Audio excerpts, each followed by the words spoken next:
3 anos em Éfeso. O período que mais ficou numa igreja local foi em Éfeso, 3 anos. Então ele está saindo de lá, indo para Jerusalém. Por que ele está indo para Jerusalém? Esse é um outro ponto muito, muito importante. Você se lembra, só fazendo uma retrospectiva aqui dos imperadores. Primeiro século, nós temos quais imperadores governando o Império Romano? Você tem César Augusto, do ano 27 a.C. a 14 depois de Cristo. Foi o imperador que governou o mundo quando Jesus nasceu. Foi substituído por... César, o que é de César? Isso não é o César Augusto. Esse é o Tibério César, que é o substituto dele. Porque César era Não, César é um título. É um título.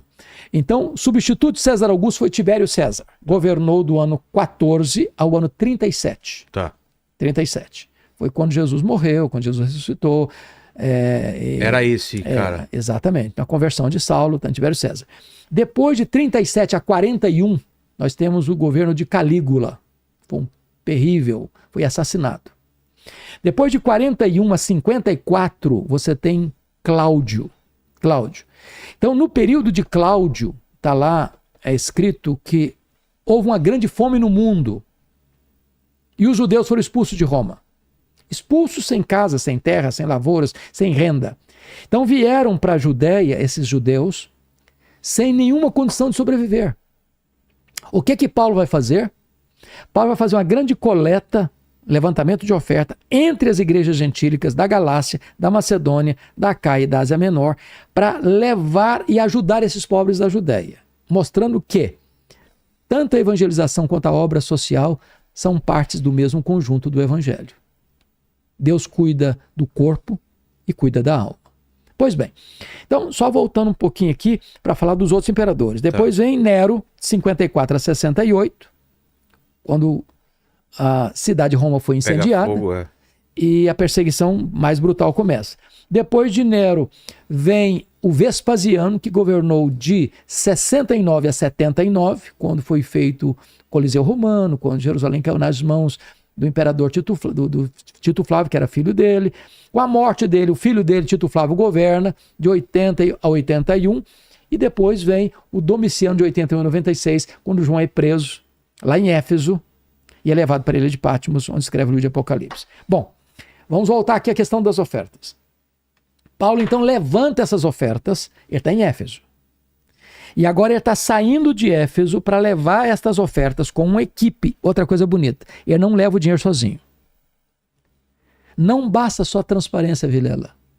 É preciso prudência. Você não lida com dinheiro sozinho se o dinheiro não é seu. Então Paulo leva toda uma equipe para dar transparência, que era muito dinheiro que ele estava levando, a ponto do governador Félix ficar interessado nessa grana. Quando ele está indo para Jerusalém levar essas ofertas, é que ele escreve a sua principal carta, a carta aos Romanos, que é o grande tratado teológico do Novo Testamento. É o Manifesto Cristão, é o Evangelho segundo Paulo. E esta epístola, não sei se você tem na memória a essência dela, mas ela é a epístola mais importante na história do cristianismo. Por exemplo, foi pela leitura desta epístola que o grande expoente dos pais da igreja, Agostinho de Hipona, Santo Agostinho, se converteu. Foi pela leitura desta carta que Lutero teve uma experiência de conversão. Poxa. Romanos 1,17. Foi pela leitura desta carta que você tem as maiores influências na história do cristianismo. Por quê? Porque Paulo é tão meticuloso nessa carta, Vilela, que até recentemente, nas maiores universidades do mundo, na área de direito, Romanos era estudado como modelo de argumentação. Paulo é um mestre, inspirado pelo Espírito Santo. Então essa carta, ele mostra o que é o Evangelho, mostra que o Evangelho primeiro traz as más novas, para depois apresentar as boas novas. Então, no capítulo 1, versos 18 em diante, vai provar que os pagãos estão depravados. Depois vai mostrar que os moralistas estão tão perdidos quanto os pagãos depravados. Depois vai mostrar que os judeus estão tão perdidos quanto os moralistas e pagãos depravados. E ele fecha o argumento dele em Romanos 3, 23, assim: pois todos pecaram e destituídos estão da glória de Deus. Ou seja, não há justo nenhum sequer. Primeiro vem a porrada, né? Primeiro vem a porrada. Por que primeiro vem a porrada? Porque se você falar de Jesus para um cara, eu falo, mas eu não preciso de Jesus. Minha vida está tão legal. Eu sou uma boa pessoa. Eu sou uma pessoa maravilhosa. Para que eu preciso dele? Então, antes de oferecer a graça, é preciso mostrar para o homem quem ele é. Ele é pecador. Aí Paulo abre o portal da graça a partir de Romanos 3:24, apresenta a gloriosa doutrina da justificação. No capítulo 4 ele dá o exemplo de Abraão e Davi como justificados pela fé. No capítulo 5 ele mostra os frutos da justificação. No capítulo 6 a nova vida em Cristo. No capítulo 7 o dilema da vida cristã. E ele diz o seguinte, o bem que eu quero fazer eu não faço. O mal que eu não quero esse eu pratico. E esse dilema não é só de Paulo, é seu, é meu, é nosso. Total, né? E no capítulo 8 ele chega às alturas excelsas mostrando a obra transformadora do Espírito Santo e a plena segurança que você pode ter em Cristo. Depois dos capítulos 9, 10 e 11 ele trata de Israel. O 9 o passado, a eleição. O 10 o presente, a corrupção. E o 11 o futuro, a restauração. E do capítulo 12 ao 16 ele aplica essa doutrina. De que maneira? Diz assim, quer saber se um cara é cristão mesmo? Veja os relacionamentos dessa pessoa. Primeiro, relacionamento com Deus. Segundo, relacionamento com ele mesmo. Terceiro, relacionamento com seus irmãos. Quarto, relacionamento com seus inimigos. Quinto, relacionamento com as autoridades constituídas. Sexto, relacionamento com aqueles que pensam diferente de você em coisas secundárias, não em coisas essenciais. Coisas secundárias. Então Paulo fecha essa mais robusta epístola que ele escreveu. Dali ele chega em Jerusalém, ele é preso, então ele completa a viagem dele. Acontece alguma coisa nessa viagem de barco? Acontece. Primeiro, ele quando está saindo de Éfeso, ele para no porto de Mileto, que não me aparece aí por perto, mas está perto de Éfeso, Mileto. Ele chama os líderes da igreja de Éfeso e diz assim para eles, olha, o que o Espírito Santo me assegura, o que eu vou encontrar pela frente são cadeias e tribulação. Mas em nada considero a vida preciosa para mim mesmo, contanto que eu complete minha carreira e o ministério que eu recebi do Senhor Jesus para testemunhar o evangelho da graça de Deus. Então ele sabe que ele está levando uma oferta e não está esperando um culto de ações de graça. Ele está esperando a prisão. Ele está esperando tribulação. Olha o paradoxo do negócio. Quando ele desembarca lá em Cesareia Marítima, você sabe que fica em Israel, estive lá, a região do Porto, lá tem um profeta, o mesmo profeta que profetizou a fome no governo de Cláudio, Ágabo, pega um cinto, prende o Paulo com o cinto dele e diz, é isso que vai acontecer com você em Jerusalém. Você está levando uma oferta e eles vão prender você lá. Nossa. Aí os membros das igrejas lá de Cesareia disseram, Paulo, não vai não, cara, não vai não. Ele respondeu assim, o que vocês estão fazendo comigo? Eu estou pronto não só a ser preso, eu estou pronto a morrer pelo nome de Jesus em Jerusalém. Ele chega, entrega as ofertas e imediatamente os judeus fazem um voto de anátema que não vão, 40 judeus, que não vão comer, que não vão beber, enquanto não matarem Paulo. Há um rebuliço na cidade de Jerusalém. Paulo é recolhido, jogado na fortaleza, aquela prisão de segurança máxima. Só que, olha que coisa interessante, um sobrinho de Paulo, lembra que a irmã de Paulo morava lá, Jerusalém? Sim. Um sobrinho de Paulo é informado de que havia essa conspirata para matar Paulo. Esse sobrinho de Paulo vaza a guarda, consegue falar com o comandante, olha, tem um plano de matar Paulo. E os judeus juraram que vão matá-lo. Então, esse comandante, de noite, sob forte escolta militar, traslada Paulo de Jerusalém para Cesareia Marítima. Porque Cesareia a Marítima, onde ficava o quê? O quartel-general de Roma. Você sabe disso, o palácio do governador não ficava em Jerusalém, ficava em Cesareia. Então lá estava todo o quartel militar, de proteção militar, estava lá. Então Paulo fica 2 anos em Cesareia, sendo acusado pelos judeus. O que acontece? Há uma transição de governo de Félix para Festo. Em transição de governo é época de fazer reivindicações, certo? Claro. Então o que aconteceu? O Sinédrio disse para Festo assim, que está substituindo Félix. O governador, esse prisioneiro aí está no fórum errado. não é Curitiba, desculpa, não é Cesareia, é Jerusalém. O problema desse prisioneiro aí não é político, é religioso. E o fórum para tratar de assuntos religiosos não é Cesareia, é Jerusalém. Aqui está o Sinédrio. Manda o prisioneiro para cá, que nós somos as autoridades competentes para julgá-lo. Só que o Sinédrio estava tramando para matar Paulo na estrada. Paulo percebeu a jogada, ele era cidadão romano, disse para o governador: eu sou cidadão romano e eu quero ser julgado diante de César em Roma. O governador disse: para César você quer ir?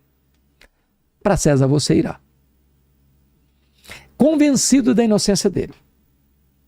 O que é que acontece? O próprio Deus, quando ele escreveu Romanos, está lá no capítulo 1 e no capítulo 15 de Romanos, Paulo diz assim na carta, que ele tinha o desejo de ir a Roma, que ele nunca tinha estado em Roma ainda. Passar um tempo com a igreja de Roma e ser enviado pela igreja de Roma à Espanha. Só que, quando ele estava preso em Jerusalém, o próprio Deus aparece para ele em Atos 23:11 e diz assim: coragem, Paulo. Assim como você deu testemunho aqui em Jerusalém, eu quero que você dê testemunho também em Roma. Ou seja, Paulo queria estar em Roma, Deus o queria em Roma, e quando ele viajou para Roma, ele enfrenta o quê? Um naufrágio. Ué? Você entende isso? Por quê? Porque esse é um ponto curioso. não estavam tentando impedir ele de ir para Roma.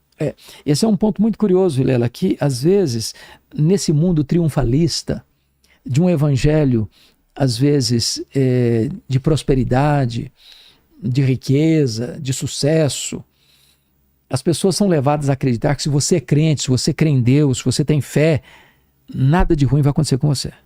Você está blindado. Você está numa estufa. Isso não é verdade. Isso não é verdade. Então, primeiro que aquele barco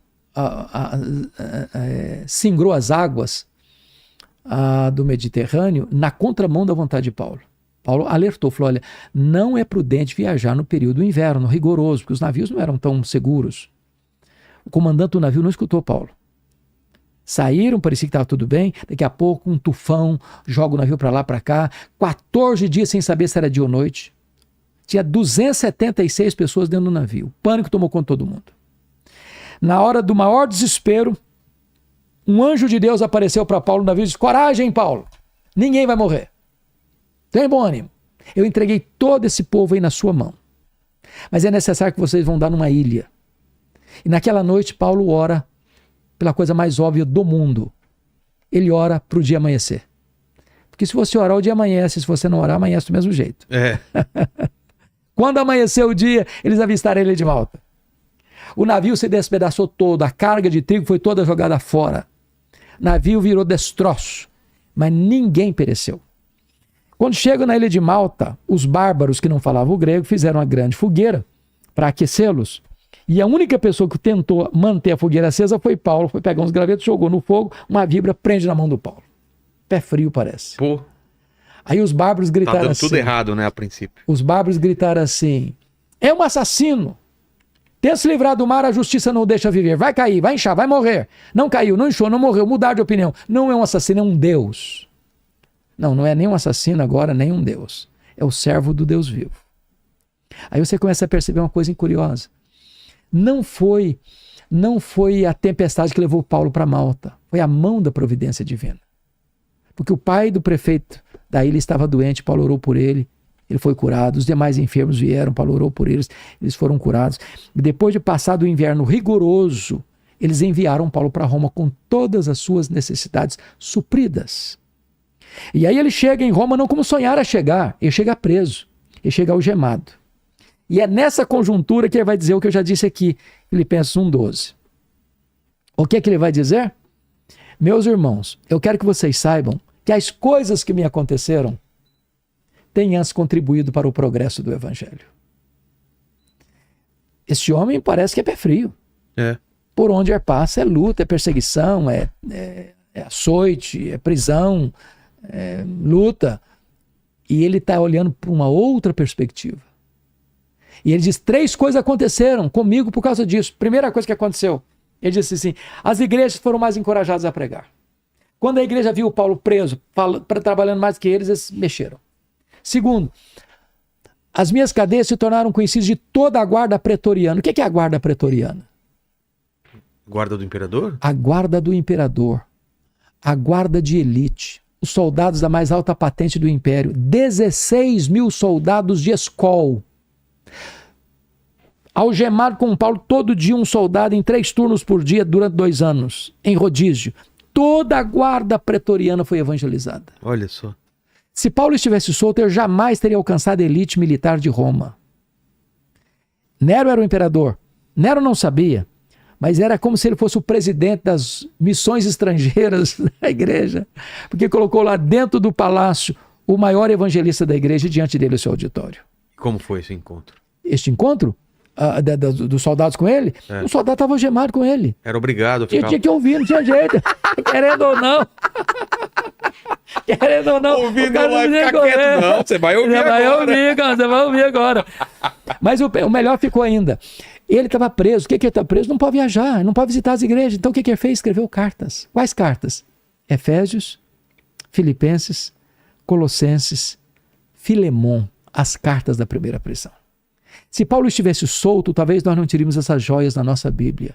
Quando você pensa que a sua vida está de ponta cabeça, Deus está escrevendo os capítulos mais importantes da sua história.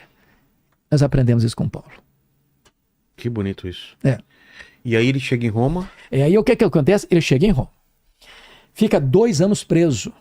2 anos preso. Agora preste atenção nisso. O que está por trás dessa primeira prisão não é política. Qual é a alegação? É prisão religiosa. São judeus. São judeus que querem